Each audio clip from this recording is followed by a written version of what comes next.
मुश्किल क्यों होती है।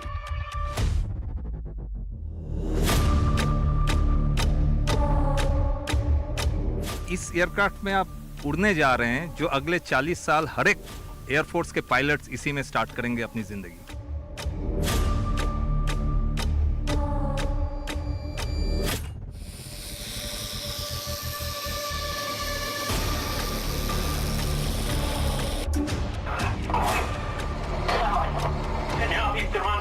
असली आर पार ये करते हैं।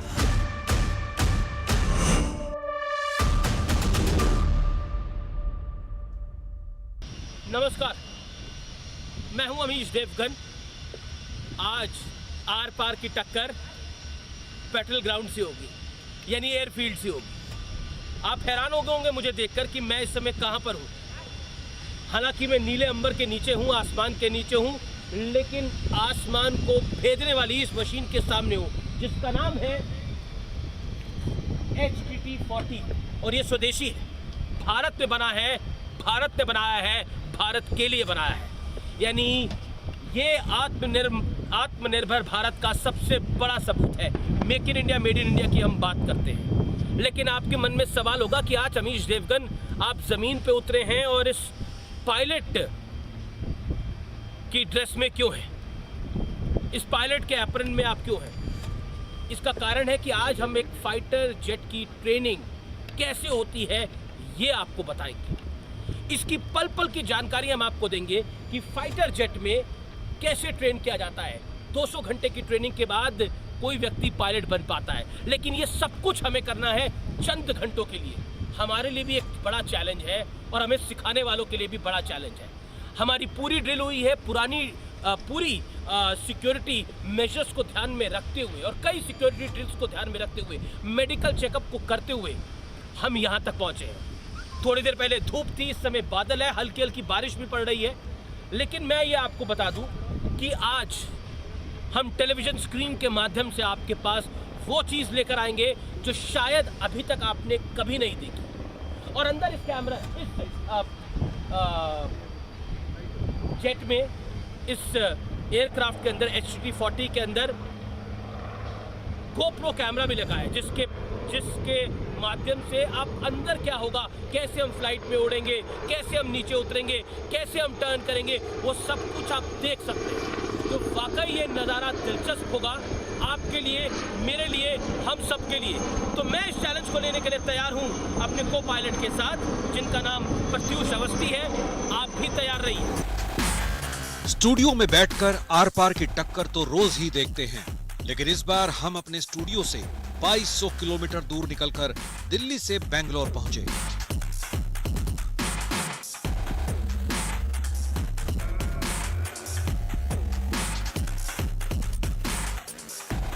हम पहुंचे HAL यानी हिंदुस्तान एरोनॉटिक्स लिमिटेड के हेडक्वार्टर, जहां हिंदुस्तान की सरहदों की हिफाजत करने के लिए तैयार किए जाते हैं फाइटर प्लेन,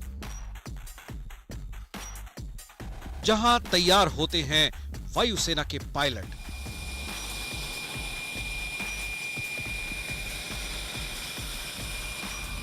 हमें भी मौका मिला HTT-40 में उड़ान भरने का।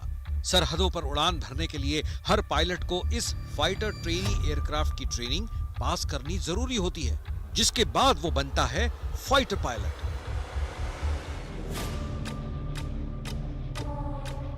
फाइटर एयरक्राफ्ट में उड़ान से पहले हमें कई मेडिकल टेस्ट से गुजरना पड़ा, क्योंकि उड़ान के लिए फिट होना बहुत जरूरी है। कई जगह मेडिकल टेस्ट में कैमरे को साथ ले जाने की इजाजत नहीं मिली।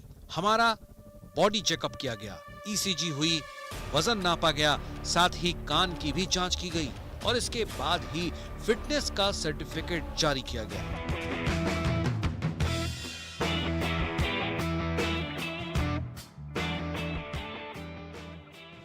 HAL के हेडक्वार्टर्स हम पहुंच चुके हैं और यहाँ से अब हम फ्लाइंग के लिए पूरी तरह से तैयार हैं और हमने सारी तैयारियां कर ली हैं। हमें ड्रिल बता दी गई है, हमारी एक ब्रीफिंग हो चुकी है, मेडिकल चेकअप हो चुका है और यहाँ से अब हम फ्लाइंग के लिए तैयार हैं। जो बहुत आसान चीज़ लगती है वो आखिरकार इतनी मुश्किल क्यों होती है, उसके लिए हर बारीक चीज़ देखनी क्यों पड़ती है।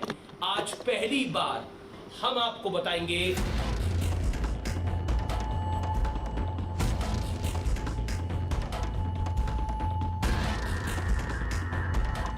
अब मैं तैयार था उस उड़ान का साक्षी बनने के लिए जिसके जरिए वायुसेना को वायुवीर मिलते हैं।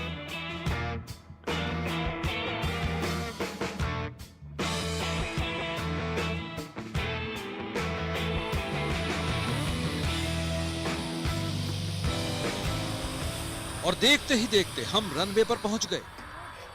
सामने मेरे तेजस जैसे फाइटर एयरक्राफ्ट उड़ान भरने के लिए तैयार थे।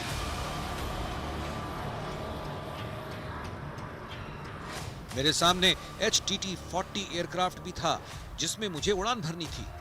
साथ में मेरे पायलट प्रत्युष अवस्थी थे। मेरे पायलट ने मुझे बताया कि क्यों फाइटर एयरक्राफ्ट उड़ाना बच्चों का खेल नहीं है। अगर चूक हुई तो जान पर भी बन सकती है। मेडिकल चेकअप के बाद, ब्रीफिंग के बाद, डीब्रीफिंग के बाद, सारे प्रोसीजर्स के बाद हम तैयार हैं अपने मिशन पे जाने के लिए। आपको पता लगेगा कि पायलट्स के लिए कितना मुश्किल होता है। हम इसमें लो फ्लाइंग भी करेंगे, मनूवरिंग भी करेंगे। तो हमारे पास इसमें इस HTT-40 में एक गोप्रो कैमरा भी है जो आपको अंदर के दृश्य भी दिखाएगा। जब हम फ्लाई कर रहे होंगे तो कैसा महसूस होता है।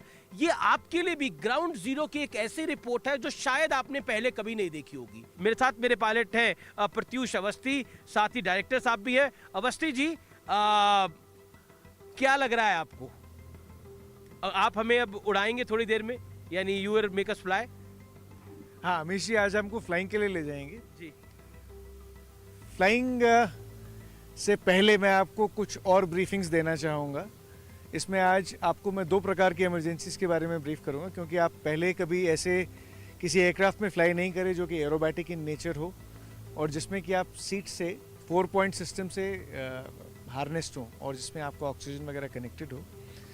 अगर कोई ऐसी इमरजेंसी आई कि जिसमें हमको ज़मीन पे जहाज़ खाली करना पड़ा तो मैं आपको बताऊंगा कैसे आप अपनी इजेक्शन सीट से अपने आप को अलग करेंगे, कैसे आप अपने आप को अनस्ट्रैप करेंगे कैनोपी से खोल के, कैसे आपको जल्दी से जल्दी जहाज़ से बाहर आना पड़ेगा अगर कोई ऐसी इवेंचुअलिटी होती है तो। दूसरी इवेंचुअलिटी, अगर हम फ्लाई कर रहे हैं और एयरक्राफ्ट में ऐसी कोई तकनीकी खराबी आ जाती है जिसके के कारण हम जहाज़ को वापस नहीं ले सकते, तो हम अपने आप को कैसे बचाएंगे। इस सेफ्टी के लिए इस जहाज़ में इजेक्शन सीट्स हैं, बहुत ही एडवांस इजेक्शन सीट्स हैं। और इजेक्शन सीट में किस प्रकार हैंडल पुल किया जाता है, जिसके के बाद कैनोपी फटती है, कैनोपी फटने के बाद सीट एक के बाद बाहर निकलती हैं। पहले आपकी सीट बाहर निकलेगी, उसके बाद मेरी सीट बाहर निकलेगी। ड्रिल आपने अभी करा था थोड़ी देर पहले, तो अभी एक उसके बाद यहाँ पर आने के बाद हुआ, अब ये थर्ड ड्रिल होगा। ये थर्ड ड्रिल होगा जिसमें कि मैं आपको इजेक्शन सीट हैंडल कैसे खींचा जाता है इस बात की ब्रीफिंग दूंगा, और उसके बाद क्या क्या प्रक्रियाएं होती हैं, किस प्रकार आपकी सीट रॉकेट मोटर्स के ज़रिए एयरक्राफ्ट छोड़ के बाहर चली जाती है और आपकी शरीर पे किस तरह के फोर्सेस आते हैं। आपको अपना सिर पीछे लगा के रखना होता है इजेक्शन के दौरान। उसके बाद पैराशूट खुलता है, किस प्रकार सीट आपसे अलग होगी, किस प्रकार आप पैराशूट के ज़रिए ज़मीन पे लैंड करेंगे। इस ब्रीफिंग के पश्चात मैं आपकी फ्लाइंग ब्रीफिंग करता हूँ, जिसमें कि आपको मैंने बताया आप लो फ्लाइंग करेंगे, आप एरोबैटिक्स करेंगे और उसके बाद आपको लैंडिंग के लिए लाएंगे। क्योंकि आपने तो फ्लाई करा हुआ है, तो आप क्या टिप देना चाहते हो हमारे व्यूअर्स को और मुझे? नहीं, बस आप अपने आप पर कॉन्फिडेंस रखिए जी। इसमें कोई प्रॉब्लम नहीं है। ये हमारा डिज़ाइन किया हुआ एयरक्राफ्ट है। जी। It is 100% safety and secured aircraft. इसमें कोई आपको दिक्कत नहीं होगी। बस आप इस एयरक्राफ्ट में आप उड़ने जा रहे हैं जो अगले 40 साल हर एक एयरफोर्स के पायलट्स इसी में स्टार्ट करेंगे अपनी ज़िंदगी।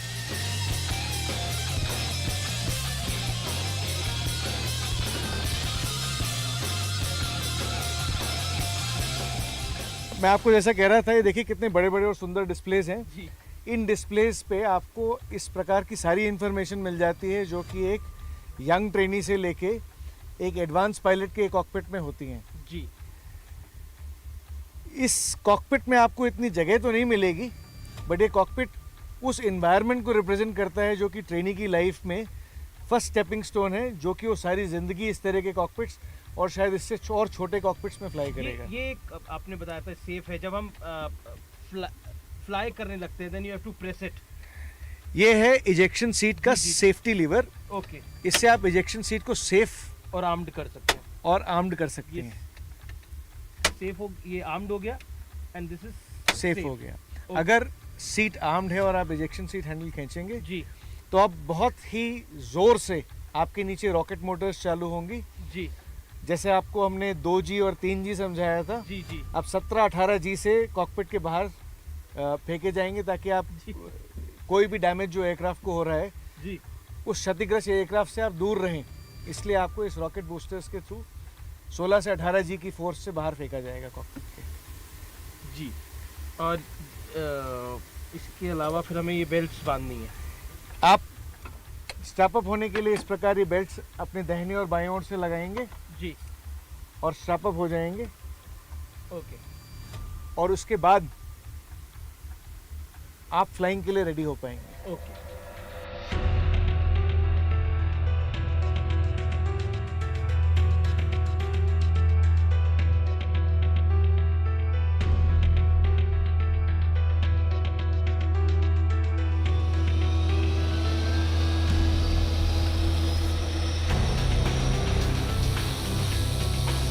और देखते ही देखते हम आसमान की उड़ान भर रहे थे। हम जमीन से 22,000 फीट की ऊंचाई पर पहुंच चुके थे। अब फाइटर ट्रेनिंग एयरक्राफ्ट ने हवा में गोते खाना शुरू किया। कभी हमारा एयरक्राफ्ट आसमान में बादलों को चीरता हुआ निकला तो कभी कलाबाजी करते हुए जमीन को छूने लगा। कभी पायलट एयरक्राफ्ट को उल्टा करके उड़ाते तो कभी इन्वर्टेड उड़ाते। उड़ान के दौरान कई बार हम पहाड़ों के करीब से भी गुजरे। अचानक पायलट ने एयरक्राफ्ट को आसमान में 90 डिग्री पर घुमा दिया। एयरक्राफ्ट बिल्कुल सीधा हो गया। मेरा वजन 1G से बढ़कर सीधा 5G पहुंच गया, यानी 5 गुना। दरअसल सामान्य स्थिति में वजन 1G होता है, लेकिन वर्टिकल फ्लाइट में ये 5G तक पहुंच जाता है। यानी मेरा वजन 70 किलो से बढ़कर सीधा 350 किलो के करीब पहुंच गया। अब हम रनवे पर लौट चुके थे। चेहरे पर मिशन पूरा होने का सुकून था।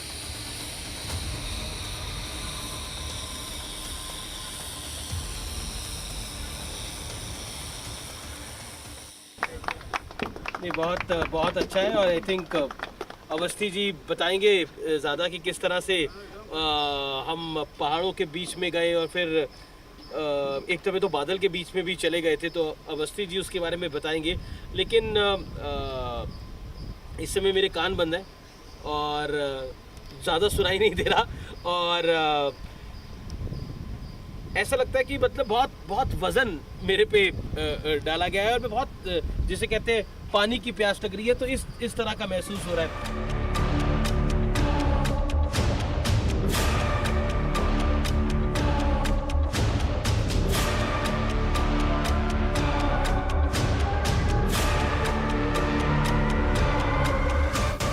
डर तो नहीं महसूस हुआ, लेकिन अवस्थी जी हैं, पानी की मुझे बड़ी प्यास लग रही थी, जैसा मैंने बताया। मुझे thank you for the water.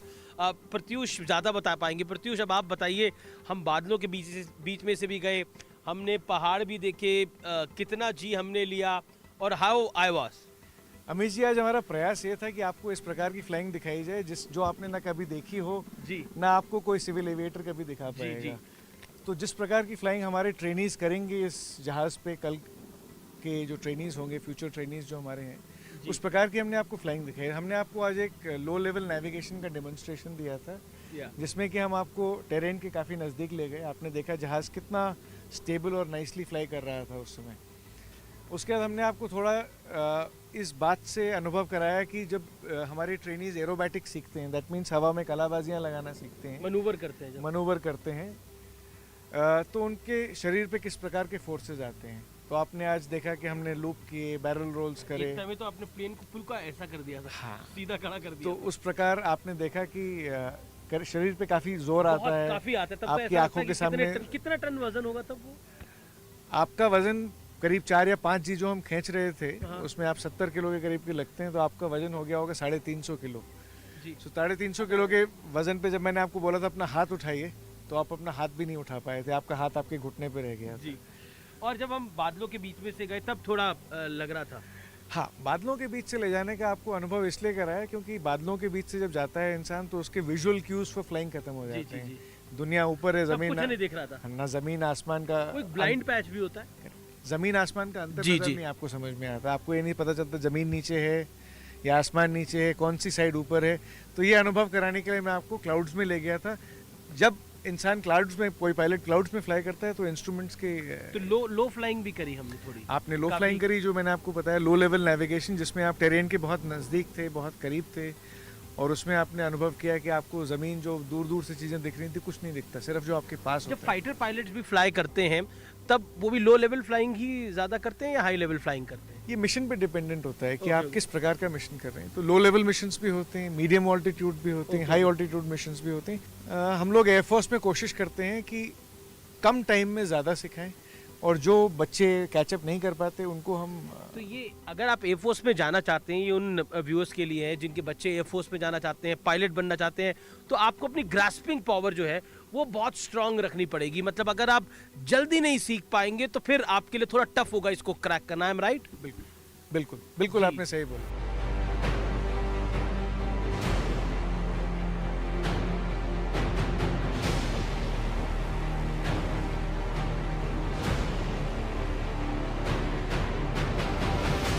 इस देश को आज़ाद हुए अमृत महोत्सव हम मना रहे हैं।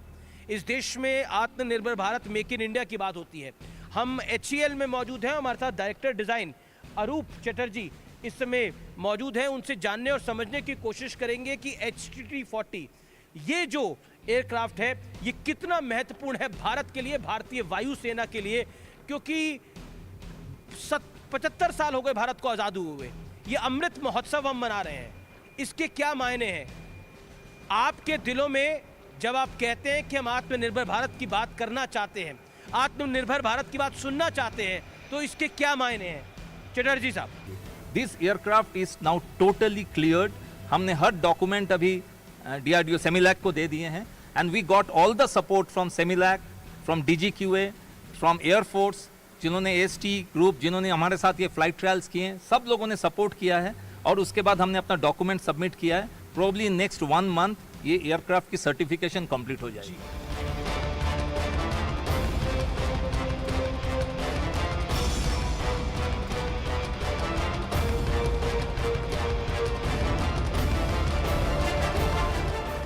HAL का बनाया हुआ जहाज, यानी वो जहाज जो आत्मनिर्भर भारत का सबसे बड़ी निशानी है। क्योंकि हम अक्सर बात करते हैं कि भारत में अपने जहाज क्यों नहीं बनते। वो कहा जाता है ना कि हम बड़ी गाड़ियां तो बना लेते हैं लेकिन हम एक साइकिल क्यों नहीं बनाते। तो HTT-40 वो जहाज है जिसमें हर पायलट को उससे गुजरना पड़ता है। यानी अगर आप पायलट बनना चाहते हैं तो आपको HTT-40 उड़ाना पड़ता है। और 40 साल बाद कोई जहाज कमीशन हुआ है, तो कितना महत्वपूर्ण है ये। मेरे साथ बात करने के लिए प्रशांत भदौरिया है। भदौरिया साहब, क्यों महत्वपूर्ण है ये जहाज़? बेसिकली यही वो जहाज़ है जिसपे सारे एयरफोर्स के ट्रेनर जी। पायलट जो हैं वो अपनी पहली ट्रेनिंग करेंगे, अपनी पहली उड़ान भरेंगे। जी 40, आपने सही बताया, 40 साल बाद HAL ने अपना इंडिजिनस ट्रेनर दिया है। इससे जी। पहले वाले ट्रेनर ग्राउंड हो चुके हैं और भारतीय वायुसेना को इसकी अत्यंत आवश्यकता है। ये जहाज़ हमने 5 साल में डेवलप किया है जी। और हमारे पास इंडियन एयरफोर्स के 70 जहाज़ का ऑर्डर है जो हम सप्लाई करेंगे 5 साल के अंदर। तो अभी कुछ देर पहले आपने हमने टेक्निकल टीम के साथ हमने आपको मिलवाया, लेकिन ये एक टेक्निकल टीम है जो लगातार ऑन ग्राउंड इस एयरफील्ड पे काम करती रहती है। जो 3 thumbs up for them. Hip hip hooray! Hip hip hooray! I for India! And how's the जोश? That's the point. बहुत बहुत शुक्रिया आप लोगों का यहाँ पर हमें इतना समय देने के लिए। Thank you so much. और आपका एयरक्राफ्ट उड़ा के मुझे बड़ा अच्छा लगा प्रशांत। Thank you.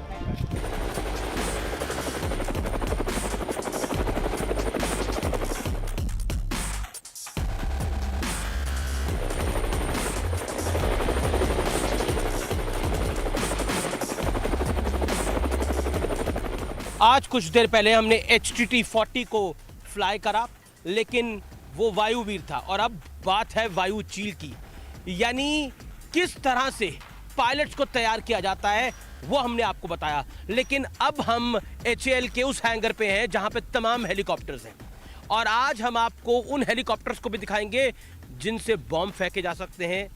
आज हम आपको उन हेलीकॉप्टर्स को भी दिखाएंगे जो कि लाइट कॉम्बैट हेलीकॉप्टर्स के नाम पर आते हैं।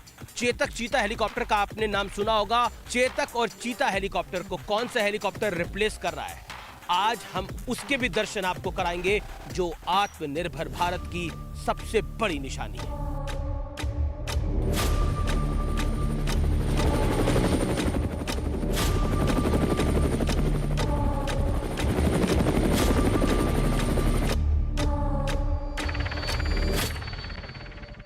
फाइटर ट्रेनर एयरक्राफ्ट उड़ाने के बाद अब बारी थी उन हेलीकॉप्टर्स को जानने और समझने की जो युद्ध के दौरान दुश्मनों के छक्के छुड़ा देते हैं।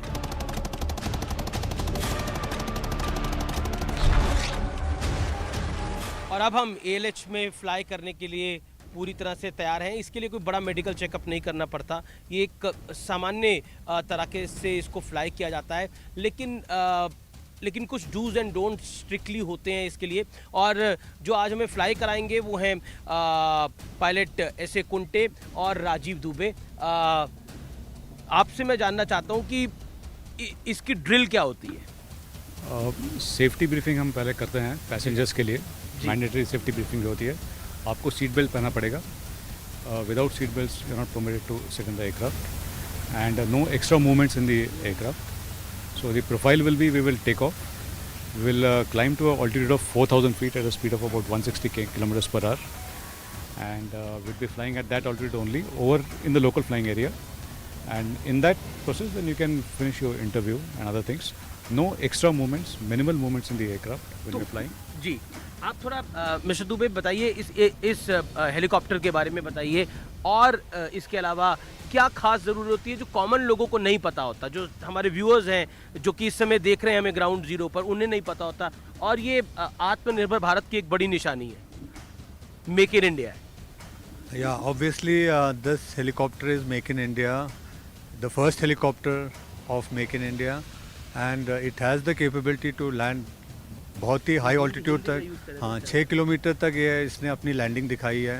हाईएस्ट लैंडिंग प्लेस अमर सोनम जो है वहाँ पे भी इसने अपना लैंडिंग दिखाया है।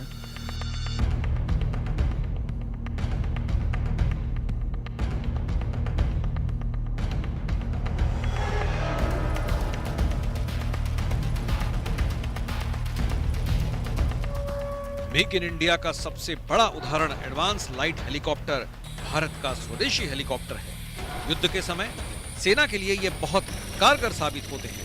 हमें इसमें बैठने और युद्ध के वक्त इसकी जरूरत को समझने का मौका भी मिला।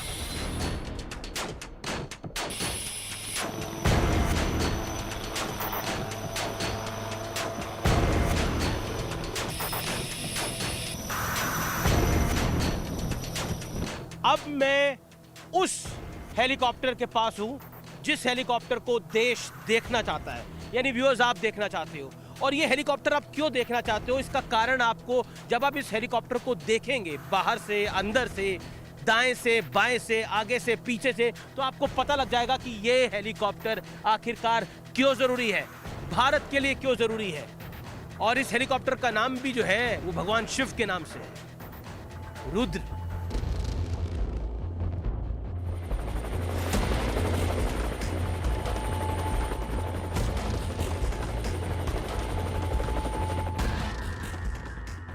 मैं इस समय रुद्र के सामने खड़ा हूं और इस हेलीकॉप्टर में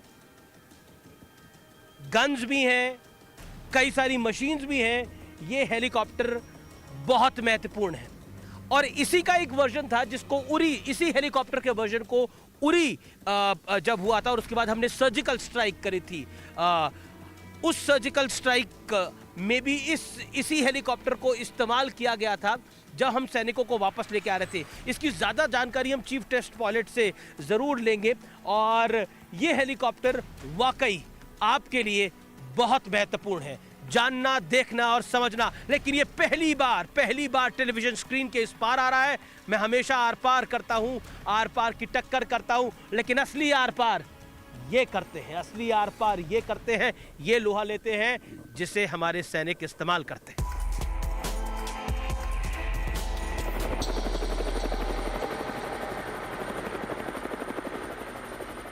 इस हेलीकॉप्टर का नाम ही इतना इंटरेस्टिंग है, रुद्र, जो कि भगवान शंकर के नाम से है। और अब आप इस हेलीकॉप्टर को तो देश देखना चाहेगा, हमारे व्यूअर्स देखना चाहेंगे। और मुझे पता है कि जब हम इस हेलीकॉप्टर के बारे में बता रहे हैं तो एक मुझे तो याद आ रहा है कि जब हमने सर्जिकल स्ट्राइक करी थी, सर्जिकल स्ट्राइक के बाद भी क्या इस हेलीकॉप्टर का इस्तेमाल हुआ था सैनिकों को लाने के लिए, या फिर ध्रुव, वो तो ध्रुव था? ध्रुव था, वो ध्रुव का इस्तेमाल करा था, वो यूटिलिटी वर्जन, वो पूरा एक्सट्रिकेट करने के लिए उनको उस टाइम पे, एंड काफ़ी उसका इस्तेमाल होता रहता है regularly, okay. And operation area में ना आगे।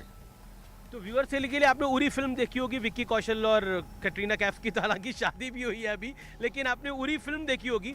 उरी फिल्म के अंदर भी जब वो, आप उस फिल्म को मैं जिक्र इसलिए कर रहा हूँ कि उस फिल्म के अंदर जब सैनिक जा रहे होते हैं और उनको पिकअप करना होता है, तो इसी के दूसरे वर्जन जो यूटिलिटी है ध्रुव, उसका इस्तेमाल हुआ था। I am right? Absolutely correct.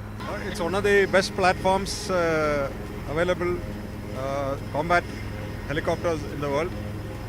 It's a modification of the basic ALH version in which we just flew. If you can focus there, you have a rocket pod, 70 mm rocket pod here. You can put air-to-air missiles.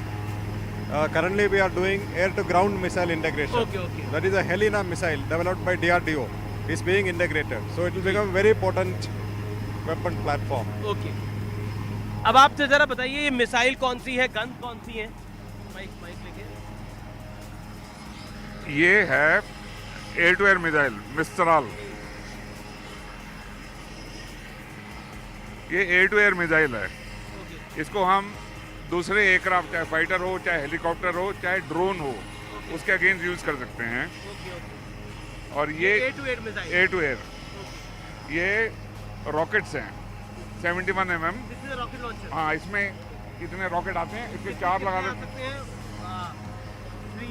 4, 7, 10, 12, 12 हैं। 12 के ऐसे हम 4 pod लगा सकते हैं, ऐसे 4 लगा सकते हैं। 4 लगा सकते हैं, हाँ, डिपेंडिंग ऑन द रिक्वायरमेंट। तो we'll have to remove this. ये बड़ा सिंपल है, इसको निकाल के फटाक से अलग से दूसरा वाला लग जाता है। तो इसी से चलते हैं। हाँ, और इसका हम एयर टू ग्राउंड मिसाइल भी लगा सकते हैं, एंटी टैंक, एंटी। एक पायलट मैं आपसे जानना चाहता हूँ कि उस तरफ भी देख लेते, ये आगे, हाँ जी,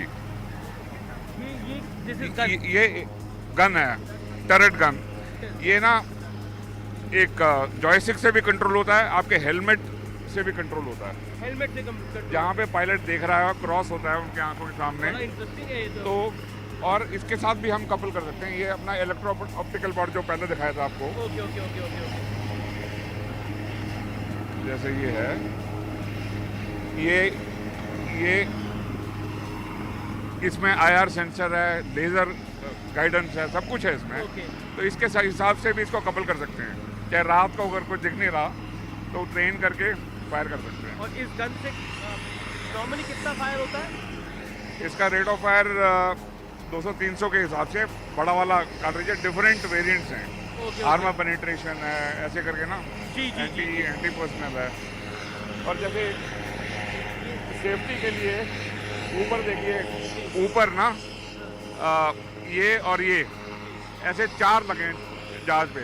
तो अगर कोई मिसाइल किसी ने मारा है जहाज पे, वो सेंस करके एंटी मिसाइल डिफेंसेस शुरू करता है।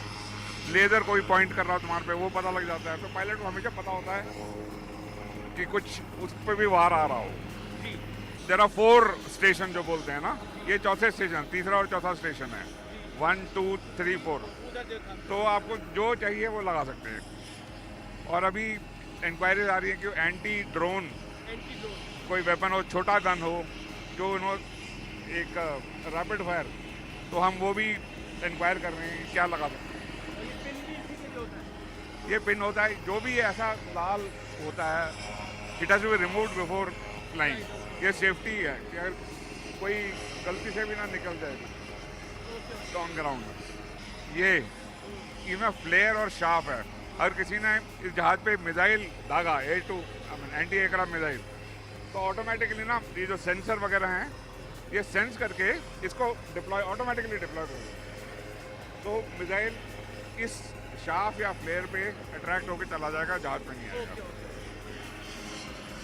तो मतलब अगर दुश्मन ने, मैं इसको ऐसे बोलूं, अगर दुश्मन ने इसको शूट करने के लिए, रुद्रा को शूट करने के लिए कोई मिसाइल दागा, तो ये ऑटोमेटिकली बाहर आ जाएगा एंड फायर करेगा। डिपेंडिंग ऑन द मिसाइल ये फ्लेयर या शार्प फायर करेगा, वो सब ये सेंसर पकड़ लेगा, चारों तरफ से इट इज कवर्ड, तो automatically it is safety major for the pilot, for the aircraft. ये जो आपको पीछे शोर सुनाई दे रहा था, ये चॉपर की इधर एक टेस्टिंग हो रही है, इस वजह से ये शोर सुनाई दे रहा था। नॉर्मली बैटलफील्ड में भी इसी तरह का शोर आपको सुनाई देता है। लेकिन पायलट मैं एक आपसे जानना चाहता हूँ, कई बार हम देखते हैं कई इंसिडेंट्स होते हैं, हेलीकॉप्टर क्रैश भी हो जाते हैं, कई ऐसे इंसिडेंट्स होते हैं, हाल में भी हमने देखा कि एक हेलीकॉप्टर सीडीएस का भी क्रैश हो गया। सो क्या एक थॉट आता है आपके मन के अंदर, बिकॉज ज़रूर व्यूअर इसको जानना तो समझना चाहेगा। नहीं देखो, जब भी कोई क्रैश होता है, जी, it is very difficult to understand what kind of pressure the pilot और the crew were at that time. जी जी, इंक्वायरी होती है, but inquiry can never determine कि क्या उसकी मेंटल स्थिति, क्या प्रेशर थे उस टाइम पे, which has forced him to take course of action which led to that. पर एक जो कहते हैं ब्लैक बॉक्स जो है वो सब कुछ बता देता है। पर हम एक काम कर सकते हैं, जैसे हमने हमारे जहाज में जी। ऐसी चीज़ें लगाई हैं which are constantly making the pilot aware of the situation around.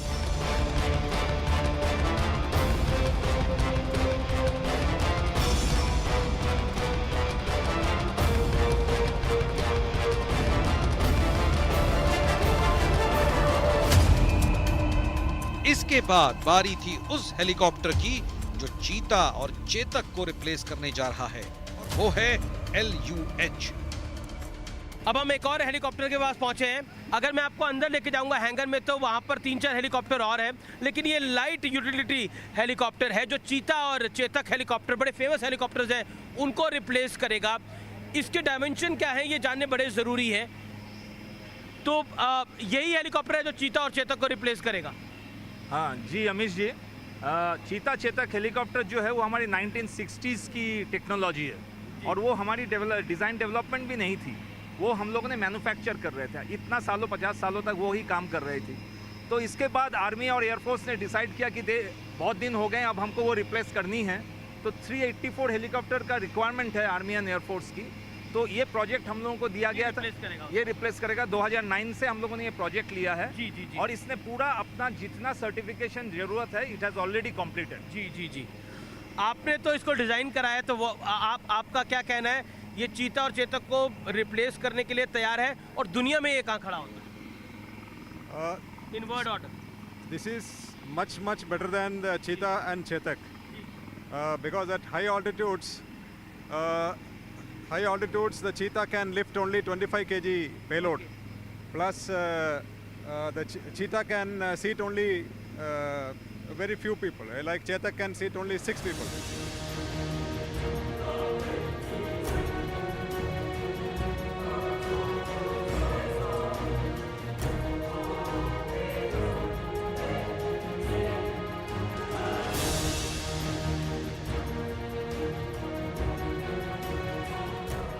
अब मैं एक ऐसी हेलीकॉप्टर के सामने हूँ, जो कि एक ऐसे चॉपर के सामने हूँ जो कि आने वाले 10 साल के अंदर भारत का भविष्य तय करेगा, यानी भारत की एविएशन इंडस्ट्री का भी भविष्य तय करेगा। क्योंकि अभी हमने हाल में एक बड़ा दुखद इंसिडेंट देखा जिसमें CDS chief of defence staff general Bipin Rawat जो MI-17 जिसको Mi-17 भी कहते हैं, उसमें सवार थे और वो दुर्घटनाग्रस्त हो गया। बहुत अनुभवी पायलट के साथ वो थे, और ये बहुत ही बड़ा हादसा था और इसने पूरे देश को झकझोर दिया। और ये भी एक बड़ा कारण है कि आज हम यहाँ पर हैं। लेकिन ये हेलीकॉप्टर आने वाले दिनों में Mi-17 जो कि दुर्घटनाग्रस्त हुआ, क्रैश हुआ, उसको रिप्लेस करेगा। ये सबसे ज़्यादा महत्वपूर्ण है। 8 से 10 सालों के अंदर अगर ऐसा होता है तो ये आत्मनिर्भर भारत के लिए, मेक इन इंडिया के लिए बड़ी गर्व की बात होगी कि एक विदेशी हेलीकॉप्टर को भारतीय हेलीकॉप्टर रिप्लेस करेगा। ये हेलीकॉप्टर मल्टी पर्पस हेलीकॉप्टर है। मेरे साथ चीफ टेस्ट पायलट हैं इस पर बताने के लिए। इस हेलीकॉप्टर का नाम क्या है, पहली बात। दूसरा, इसकी यूसेज क्या हो सकती है और ये कब तक शामिल हो सकता है, कब तक आ सकता है? देखो, इसको हम इंडियन मल्टी रोल हेलीकॉप्टर बोलते हैं जी। ये जो हेवियर क्लास हेलीकॉप्टर उसको रिप्लेस करने के लिए, बस हमने HAL ने लाइट और अल्ट्रा लाइट सब हमने बना दिए हैं। जी, जी। जितनी भी हमारे देश की रिक्वायरमेंट थी हमने सब पूरी कर दी है, सिवाय इस वेट क्लास से। 13 टन वेट क्लास में आता है, Mi-17 वेट क्लास में आता है। अभी हम इसको डेवलपमेंट शुरू हो गया है and government is suppose funded, उसके हिसाब से हम शुरू कर देंगे फुल ब्लास्ट। 8 साल में इसका सब कुछ रेडी हो जाना चाहिए। अगर 8 साल में रेडी हो गया तो मी-17 जो हैं हमारे पास एयरफोर्स में हैं वो फेज आउट होने शुरू हो जाएंगे उस टाइम पे, और ये उनको रिप्लेस करेंगे। ये बिल्कुल स्टेट ऑफ द आर्ट होगा। स्टेट ऑफ द आर्ट होगा। इसको मैं आपको अंदर से भी दिखाना चाहता हूँ कि कितना अच्छे से ये बना हुआ है जी। तो ये अभी तो ऐसे नॉर्मली हेलीकॉप्टर्स होते नहीं है, ये तो एक तरह से एयरक्राफ्ट की तरह लग रहा है, मिनी एयरक्राफ्ट की तरह लग रहा है। इसको हमने लेआउट को वीवीआईपी वेरिएंट में करा हुआ, तो इसका एक रोल होगा जो VVIP carrying, prime minister president उनको कैरिंग के लिए, तो उसके लिए हम जो भी पैटर्न चाहिए, जो भी कन्वीनियंस चाहिए वो हम लगा सकते हैं, हमारा जहाज है। दुनिया में एक ऐसी कोई हेलीकॉप्टर आज तक नहीं है जो 6 किलोमीटर हाइट में सियाचिन ग्लेशियर के वैसी जगह में, उसके यहाँ पे जो भी हमारे हेलीपैड्स हैं वहाँ पे लैंड कर पाए, टेक ऑफ कर पाए और उड़ पाए। सो this is the turret gun 20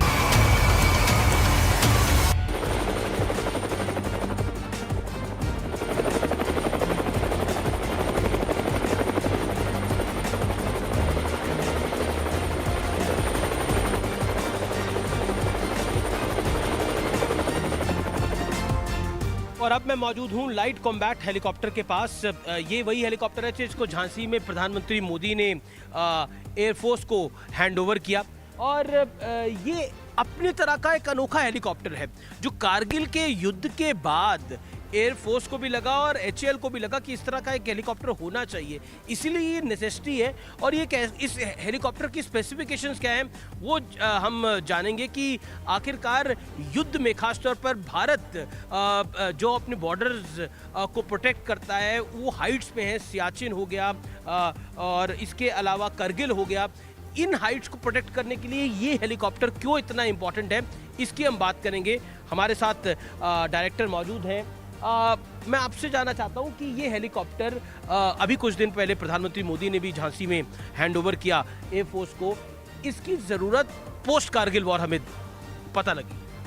ji, after 1999 Kargil war के बाद तब हम लोगों ने रियलाइज़ किया, एयरफोर्स ने भी रियलाइज़ किया कि एक ऐसी हेलीकॉप्टर चाहिए, कॉम्बैट हेलीकॉप्टर, जिसको हम वेपन लगा सकते हैं, जो उस हाइट में जब सियाचिन ग्लेशियर हो उस जगह में वो लैंड कर सके, टेक ऑफ कर सके, काम कर सके।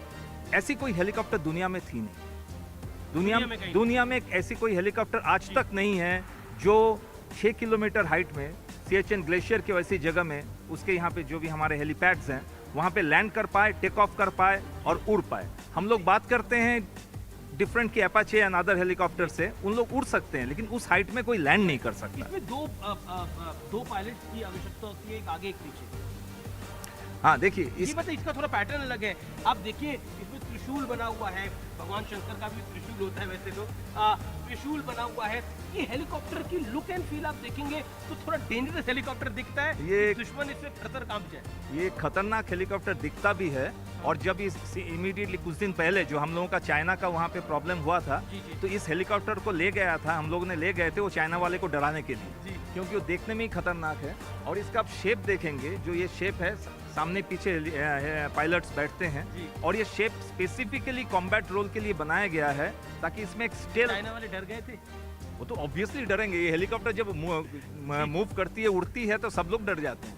तो ये जो हेलीकॉप्टर बनाई गई थी बेसिकली ये शेप के कारण, ताकि ये इस शेप से हम लोगों का जो IR सिग्नेचर है वो कम हो जाता है, स्टेल्थ जिसको हम लोग कहते हैं टेक्नोलॉजी में। तो इसका रडार में इसको पकड़ना मुश्किल है। इस हेलीकॉप्टर का शेप इसलिए बनाया गया, पतला सा स्लीक शेप है जिसका IR सिग्नेचर खत्म हो जाता है। देखिए तो करीब करीब दो लोग बैठ सकते हैं इसके अंदर आगे पीछे। और जैसा अभी बताया डायरेक्टर ने कि इंटरेस्टिंग है कि जब चाइना के साथ गलवान क्लैश हुआ था हमारा, तभी इस हेलीकॉप्टर का इस्तेमाल हुआ था। तो ये काफ़ी इंटरेस्टिंग फैक्ट्स हैं, तो शायद आपने अभी तक अखबारों में पढ़े होंगे लेकिन देखा तो नहीं होगा, मुझे यकीन है। पहली बार आप इसको देख रहे हैं तो अच्छे से देख लीजिए, वीडियो भी बना लीजिए अपने घर के अंदर, जो आपके लिए ज़रूरी है, क्योंकि फिर दोबारा आपको ये देखने को नहीं मिलेगा। ये एक ऐसा हेलीकॉप्टर है जो कि बड़ी हाइट्स पे बहुत बड़ी यूसेज कर सकता है और मल्टीपर्पज़ है। ये देखिए इसके सामने जो गन लगा हुआ है 20 mm टरेट गन है। इसका एक खूबी ऐसी ये है कि जो हेलमेट पहनते हैं पायलट्स, जब पायलट्स हेलमेट के साथ पायलट अपना सर घुमा के जब वो डिटेक्ट करते हैं टारगेट, ये टरेट गन भी अपने आप घूमती है और देन वो फायर करते हैं। So this is the turret gun, 20mm turret gun इसमें लगा हुआ है। देव gun and this is the gun.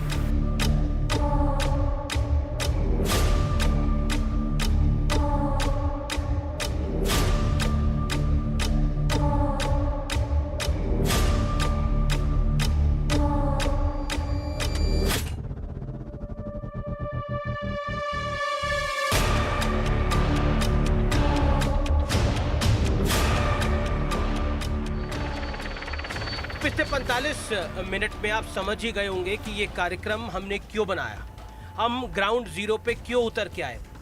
वैसे तो हम स्टूडियो से डेली कार्यक्रम करते हैं, लेकिन ग्राउंड जीरो पे उतर के ये आपको समझाना जरूरी था कि भारत की काबिलियत, क्षमता, ताकत, कैपेबिलिटी बड़ी मजबूत है और बड़ी सॉलिड है। अगर साधारण शब्दों में बोले, बड़ी सॉलिड है। इसीलिए हमने आपको, जब हमने HTT 40 को उड़ाया, जिस पे पायलट्स ट्रेनिंग करते हैं, ये बताने की कोशिश करी कि कितने घंटों की ट्रेनिंग के बाद पायलट्स ट्रेन होते हैं और कितनी कठिन वो ट्रेनिंग होती है, जिसमें हमारे पायलट अवस्थी थे। उसके बाद हमने आपको हेलीकॉप्टर दिखाया, वो हेलीकॉप्टर भी दिखाया जो करगिल तक गया, वो हेलीकॉप्टर भी दिखाया जिसने चाइना को डराया। मैं उस हेलीकॉप्टर में इसमें बैठा हुआ हूं जिसने चाइना को डराया।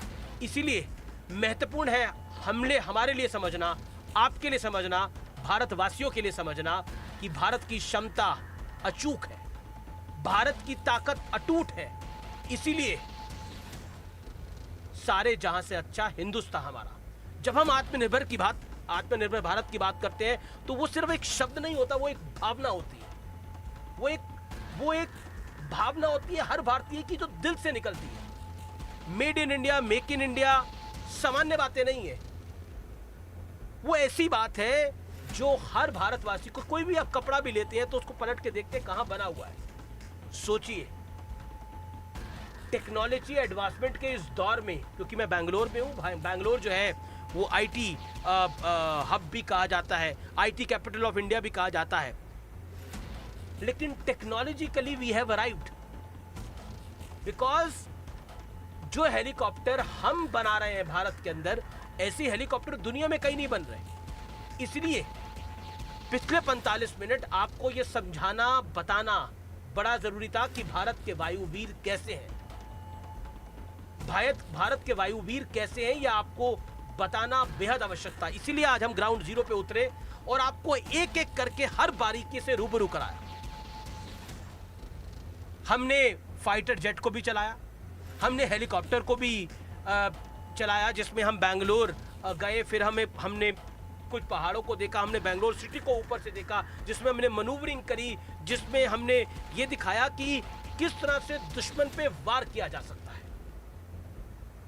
मुझे उम्मीद है ये कार्यक्रम आपको अच्छा लगा होगा और आप अपना फीडबैक ट्विटर के माध्यम से, फेसबुक के माध्यम से, इंस्टाग्राम के माध्यम से हमें जरूर देखें। नमस्कार, जय हिंद।